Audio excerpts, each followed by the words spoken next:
On this episode of the Ninja Tune podcast, our producer Azariah Mai sits down with Grammy-nominated producer, composer, and graphic designer Scott Hansen, known professionally as Tycho. Highly respected for his musical output and graphic design work, Tycho has produced and released a hugely successful back catalogue.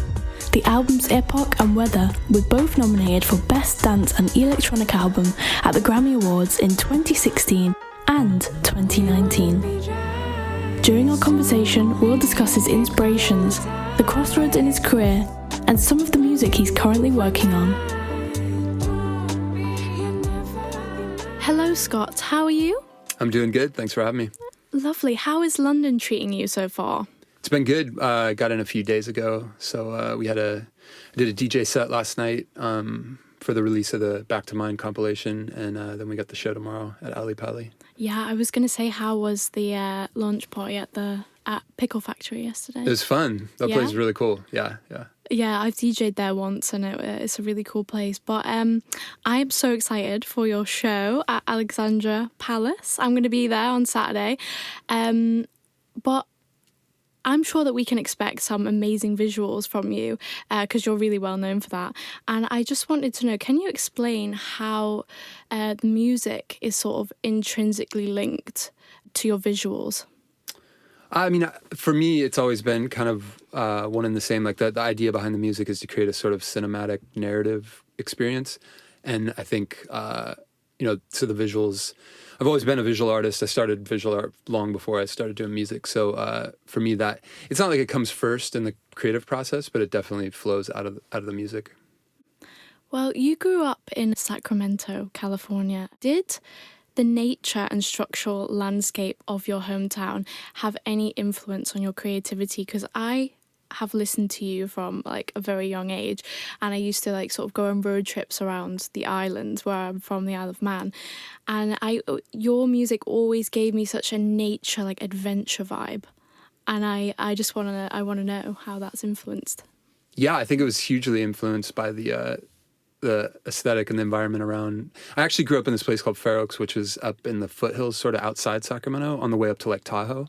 So it was actually when we moved there, it was a pretty rural place. It had been mostly like agricultural, kind of like it was like a horse ranch or something like that. There were still horses when we got there, and old barns like falling down, and it was right by the river.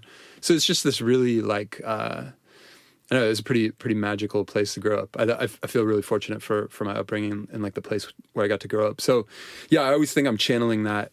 But then I moved to San Francisco in the 90s first, and I think the ocean definitely had a big influence on me as well. So I think just Northern California in general, it's a beautiful place, I feel like people who grow up in a place where there's lots of nature and then, moving to a big city, it's kind of the same thing that I've done myself. Do you find that you appreciate the nature even more when you go? Do you go back to Sacramento often? Yeah, I go back. I mean, that's the thing about the Bay Area is it's surrounded by it, sort of. Yeah. So like you don't have to go that far and you're in it. I mean, the city's tiny. And I actually, we just moved like a year and a half ago to Oakland, which is on the other side of the bay, which is a little bit more, we're up in the hills where it's, there's trees and stuff. So it reminds me a lot more of home than the city did. That's lovely. So where else do you like to go that's not in America is there anywhere else that you like to go to draw inspiration from nature? Not in the States, you said? Not in the States. I always had Canada. Like, I visualize your music and Canada as like a big thing for me. Canada's beautiful. BC is beautiful. I think the most visually inspiring place I've ever been is probably Chile. There's this place called the Atacama Desert, and it just looked like, I think they filmed like some of the old Star Wars there. Like it looks like you're on the moon or something, or you're on like another planet, and it was beautiful. And we went to like Patagonia, a bunch of South America. Like there's just some really otherworldly type landscapes down there. So take me back to your childhood. What was your life like growing up, and when did a love of music sort of make itself known to you? I think, I was born in the 70s, but I don't really remember the 70s. But, I was born in 1977. So it was like, by the time I was really conscious, I think all that stuff was sort of fading. But my parents' music taste and all that, like those were the first records I was exposed to were like disco and like soul stuff. That was the kind of stuff they were into. So I had a lifelong appreciation for music, and I was really obsessed with it from a listener's perspective, but I never touched a musical instrument till I was like 19 or 20. Wow. And so I got really into drum and bass in the 90s when I went away to college in San Francisco. And like Ronnie Size and Photech and LTG at Bookham and all that stuff, that like that period in music really, I just wanted to know how it was made. Because I'd listened to like rock my whole life, and I pretty much had a vague idea of how that happened. Like there's a guy with a guitar and there's some drums and whatever. But this stuff was like, I don't even know how this is made. And so like I started kind of trying to get into that. My friend gave me an old drum machine that was broken, so I took it to a music shop and I played them actually this Photech song, and I was like, how did this guy make this? And they're like, it doesn't work that way. You can't just I don't know how he made it. And I was like, what do I need to make this? And they're like, I have no clue what you're talking about. So yeah, but I got like a drum machine and then a sampler and just kind of started it started via technology for me. I needed that was the stuff that I was really interested in. And then slowly I learned to play keyboard and guitar and all that. Can you name a song from your childhood that stands out as inspirational, like from this time that you're describing? Well, it wasn't really childhood, but yeah, I was like 18 or 19. But yeah, Photech, it used to be called Pharaoh, but I think they changed the name to Rings Around Saturn for, I think, licensing reasons, because it had a break. Really? It had a break from a song called Pharaoh in it, and I think that was too literal or something. But when it appeared on Logical Progression, it was called Pharaoh, and then later it was Rings Around Saturn. But that's like my favorite song of all time. Rings Around Saturn has like, that's like very, well, obviously it's quite visual, but I like that. It's a good name change. Yeah, it's cool. So is it true you went to college to pursue a career in computer science? Because that is such a career change. Yeah, I mean, it is, yes. I was just really interested in computers, but I didn't know why. I didn't know what I wanted to do with them. And I think that was just kind of like the default thing, like, oh, you could program computers. And then like when I went and I had access to a computer finally, with any power, we had a home computer, but it was really old. And I got Photoshop, and I realized like, oh, you can do creative things with this. Like it's not just coding. And then that's what I ended up doing, is like interface design, UX and stuff, like designing software interfaces. And then in my spare time though, I'd design posters and like CD covers and stuff. So that was like, my dream was always to like get into print design, which is much these days, or even in those days, it was a much harder industry to get into, because web was just, there's dime a dozen web jobs. So what point did you sort of reach this crossroads on your choice to stay in your line of work or pursue music? I think, there's a couple of waypoints. I think when I decided to get serious about music and like finish a release, I got injured, and I took a lot of time. I was able to take a lot of time off work. My boss was like super cool about it. And so I just was like home for 6 months, getting like recovering. And I made my first EP, Science of Patterns, but then I still kept doing it in my spare time. That was the first time I finished something I felt comfortable with releasing, but it didn't become my job until like 2009. I decided I had just like been doing freelance design work, and I just got to the point where I was comfortable enough where I could like pay my rent for like a while without having to worry. And so I was able to quit my job, and that's when I made Dive, or finished Dive, over that year. And then we started touring as a band in like 2011, late 2010. I always find it like so interesting when musicians have this like complete career change. Like Art Garfunkel earned his master's degree in mathematics, and I found out that Brian May was studying astrophysics. Oh wow. And before he hit stardom, that's what he was doing, and then he actually later on in his life he published like a report about like things to do with astrophysics. So you're like in this group of sick musicians. Those guys actually have college degrees. I do not have a college degree. It's just a piece of paper. Yeah. Knowledge transcends the paper, So do you create, this question here is for the real music heads out there. Do you create your music first through analog production and then electronically, or is it all done digitally? Do you mean like hardware versus software? Yeah. Instruments and stuff? Yeah, it depends. Most of the stuff I started out with in the early 2000s was virtual analog, because that was like the flavor of the day or whatever, like everything was digital synths trying to sound like analog synths, which is still the thing. But so that, I think like a lot of my sound has to do with that, like like basically digital synths trying to sound like old synths. So I still use a lot of those, but I do use a lot of analog synths as well. And I'd say these days it's always been about 50-50, like software instruments. But once I record the instrument, whether it's a guitar or a synth, pretty much I almost always record dry, and almost all the effects are plugins. So it's pretty, just so it can be flexible, you know, because once you record destructively with any time-based effects or anything, it's you don't have as much choices later in the production process. And is there a genre or specific album you've drawn inspiration from? Like, this can be just throughout your lifetime, that people might not expect you to listen to after listening to your music. 'Cause your music, you know, is very emotive, almost meditative, and like very chill, and like, you know, it's yeah. I think, I mean, there's some obvious choices, but yeah, the less obvious would probably be like Interpol and Block Party and that kind of period. Yeah. Silent Alarm. Yeah, that was the best.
Yeah, that period in music, like, for me, was like this because, you know, I'd listened to like Led Zeppelin and all that stuff growing up, like every other kid, and so I was into rock, but then like I got into electronic, and that period in rock was what brought me back, and like I was like, oh, like that really driven, I don't even know what you call that sound, but that kind of got me into like post rock and like krautrock, and so like that really informed my ideas of how I wanted guitar to play a role in my own music. So yeah, I think, and then Zach, the guitarist and bassist from the band, he's really into that same stuff. So we really bonded over that kind of sound, and developed the sound we ended up having for like Awake, I think, based on our mutual love of those bands.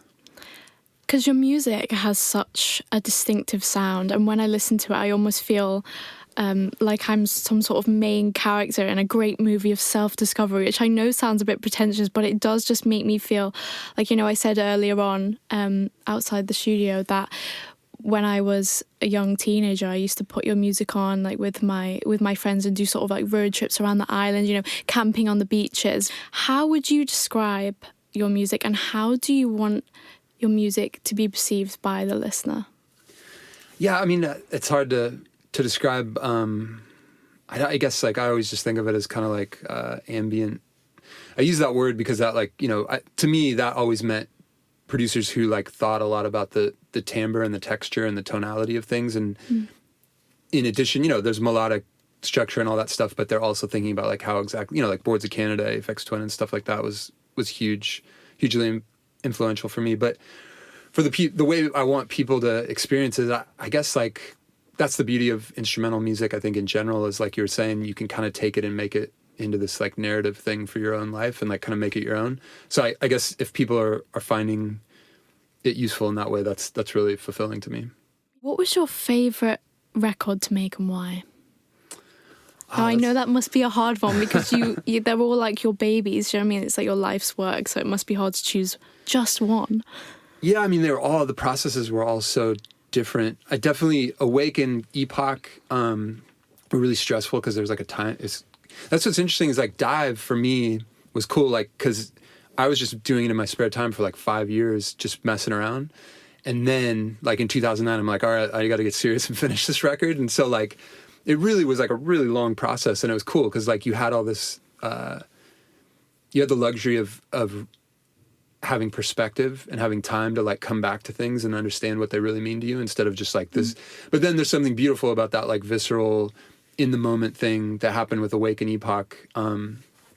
So yeah, anyways, to answer your question, I really have no idea. The album I'm working on right now has been much more like Dive, but I feel like I'm more mature as an artist and a producer. So like I'm able to appreciate the process a little more. So this has actually been my favorite.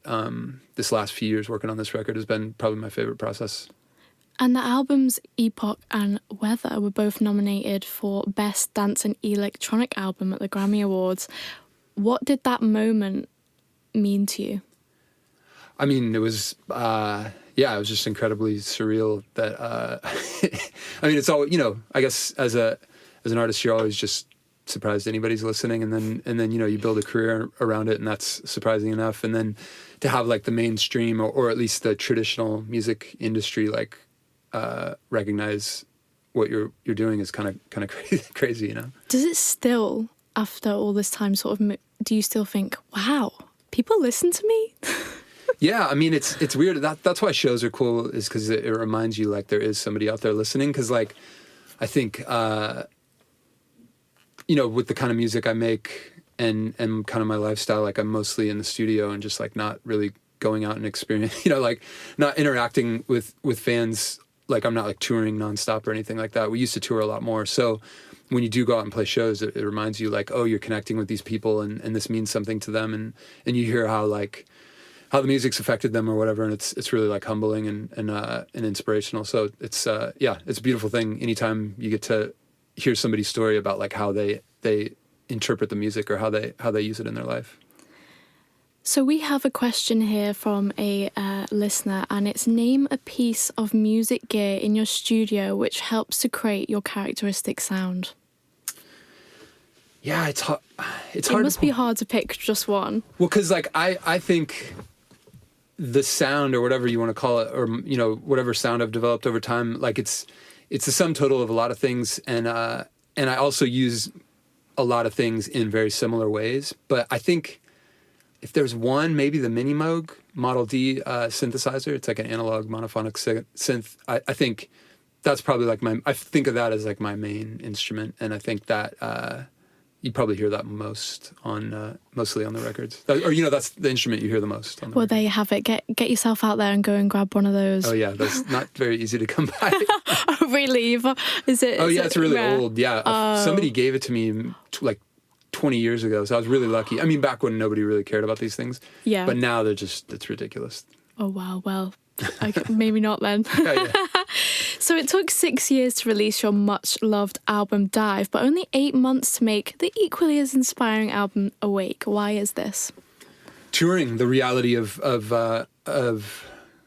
being a professional musician. You're on the road for like a year and a half, and then you come home and you have this window in which to create a new album and then get back on the road. And like that was actually, it was cool though, because like I always like really looked up to these bands, like I was saying, like Block Party, Interpol, and you'd hear the stories of how all these records are made. It's like, oh, we were like, we spent 2 weeks in a studio somewhere, and it's like, what? How the hell? Like, because they've been practicing these songs, playing them live, whereas my music is like the result of this iterative production process and like experimentation. It's not like I'm coming up with like a melody in my head and like hashing it out on a guitar and then going to a studio in a few months and recording it. It's the electronic music process is a lot different, I think. So with Awake, I was like, I wanted to feel a little bit more like that and see what it was like to like just quickly write music, record it, and put it out. And so, looking back, it's raw. I think it feels a lot more raw than the other records, but it's also, there's something there that I feel like is missing when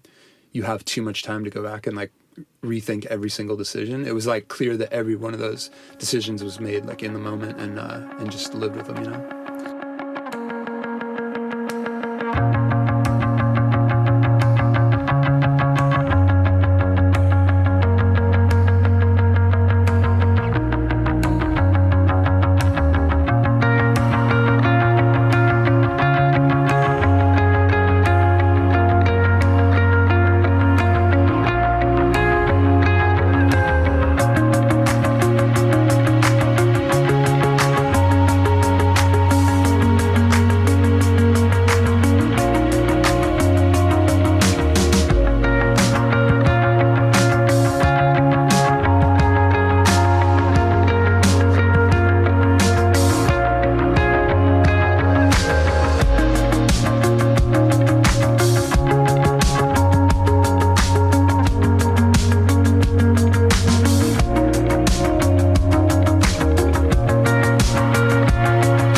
So one of the most common preconceptions of failure for musicians is having to get a day job while pursuing a career in music.